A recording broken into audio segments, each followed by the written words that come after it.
Beginning in about 2011, the GNOME desktop environment moved to a version 3 that began to use the GNOME Shell to launch applications.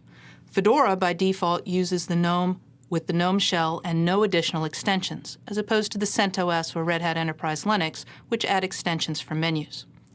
To use the GNOME Shell to access a terminal window, we can begin by clicking on the Activities button in the upper left-hand corner.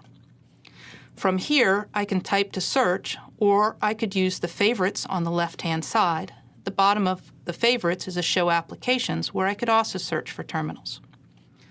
If I use type to search, I simply begin to type in terminal. I don't even need to type in the entire word, and I will get a selection of applications that match what I'm looking for.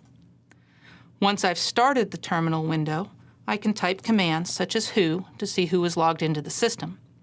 Or I can use the menus to adjust the way that I look at this terminal window. For example, from File, I can open additional terminals.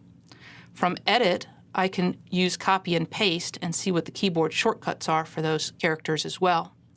With the View, I can zoom in and zoom out. I also have options for searching, setting other terminal settings, or looking at help. Underneath the Edit menu is a Profile Preferences. From here, I have the ability to adjust the font sizes and choices. I can use a custom font, choose a different font or size.